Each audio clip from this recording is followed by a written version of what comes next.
ឲ្យប្រើ Google Meet វិញតើយើងធ្វើម៉េចបាទអញ្ចឹង Google Meet ទីទូទៅគឺយើងត្រូវមាន Gmail account បាទអញ្ចឹងលោកគ្រូអ្នកគ្រូបើក Gmail មកហើយ sign in account មកលោកគ្រូមកណាលោកគ្រូចង់ Gmail មួយណាក៏បានដែរដូចខ្ញុំយក Gmail នេះចុះ Gmail ឈ្មោះខ្ញុំអញ្ចឹងខ្ញុំមាន Gmail ខ្ញុំបើក Gmail ហើយអញ្ចឹងបន្ទាប់មកយើងត្រូវចូលចុចនេះកន្លែង4ជ្រុងចុចនេះចុចតម្លាក់មករកពាក្យថា Meet នេះបាទ Meet ណាយើងចុចបើកវាមកអញ្ចឹង Meet នេះវាចេញមកផ្ទាំងប៉ុណ្ណឹងបាទអញ្ចឹងបន្ទាប់មកយើងត្រូវធ្វើអីទៀតយើងចូលទៅ New Meeting បាទនិយាយទៅអត់ចាំបាច់បង្កើត account អីទេឲ្យតែមាន Gmail គឺចូលមកប្រជុំបានហ្មងបាទ New Meeting គឺ schedule ឬក៏ create meeting បាទឬក៏ start instant meeting start instant meeting គឺ meeting ដែលមានហើយស្រាប់អញ្ចឹងណាបាទ create meeting for later នេះយើងចាប់ផ្ដើមនេះបាទអញ្ចឹងsorry create new meeting យើងយកពាក្យ schedule បាទ schedule នៅ calendar បាទអញ្ចឹងយើងមើលការប្រជុំរបស់យើងអាច select បានដល់មួយថ្ងៃពេញបាទឬយើងចាប់ផ្ដើមពីថ្ងៃណាឧទាហរណ៍ខ្ញុំយកថ្ងៃសៅរ៍ដល់ថ្ងៃ30ពីម៉ោង8ឧទាហរណ៍ណាបាទម៉ោង8កន្លះដល់ម៉ោងប្រហែល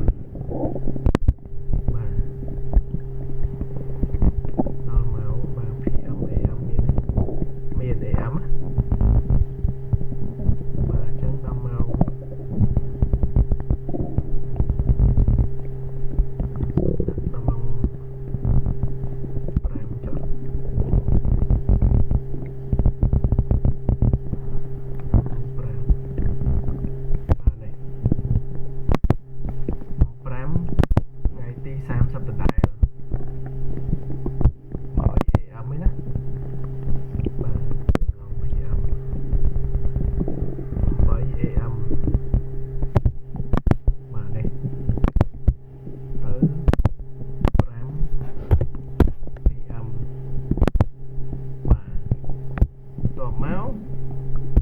location នៅណាឧទាហរណ៍ខ្ញុំដាក់នៅកំពង់ឆ្នាំងបាទកំពង់ឆ្នាំង province បាទ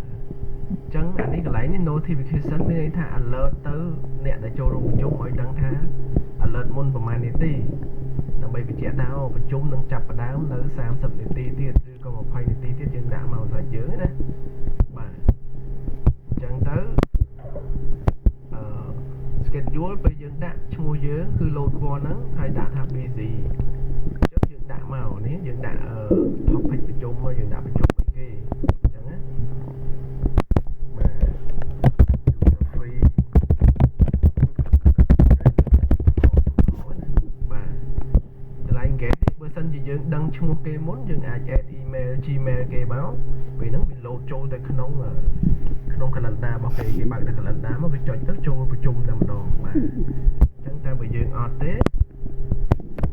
ទុក title នៅលើបាទនេះយើងដាក់អីក៏បានដែរអញ្ចឹងបាទបើយើងអត់ទេយើង blank អញ្ចឹងមកហើយយើង save ណា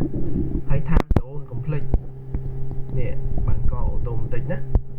បាទហើយ save បាទអញ្ចឹងនេះការប្រជុំនៅនឹងថ្ងៃ30អញ្ចឹងណាអញ្ចឹងដល់ពេលចូលប្រជុំយើងចុច copy invite link នេះផ្ញើទៅគេទៅពេលហ្នឹងគឺគេចូលរួមតាម link ហ្នឹងមកហើយយើងចុច join meeting នេះក៏បានដែរបើសិនជាឃើញនៅក្នុង calendar យើងចុច join តែបើអត់ទេយើងផ្ញើ link នេះគេចុចតាម link ហ្នឹងចូលមកដូចគ្នាអញ្ចឹងណាបាទអញ្ចឹងអានេះគឺការបង្កើតនៅ Google Meet បាទអញ្ចឹងវាបានដូចគ្នាអញ្ចឹងហើយពួក detail នៃការប្រជុំបានប្រមាណខ្ញុំវាអត់ឃើញសូមចែកមើលសិនបាទពេលប្រមាណ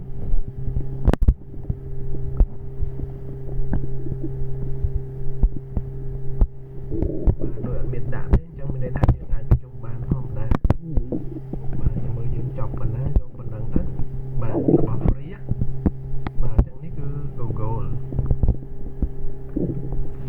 ចំពោះ Microsoft Teams ខ្ញុំគិតថា Microsoft Teams ត្រូវការ Office Microsoft Teams ហ្នឹងត្រូវការ license បានអាចប្រើបានតាមខ្ញុំគិតណាបាទឬក៏បាន free ដែរខ្ញុំអត់ទាន់ដឹងទេព្រោះខ្ញុំប្រើ account របស់ WHO បាទអញ្ចឹងតែ Google Meet ទៅសាមញ្ញខ្ញុំគិតថាមិនបាច់ប្រើ Zoom ទេ Google Meet ល្អជាងណាបាទអញ្ចឹងធ្វើតាមហ្នឹងទៅគឺ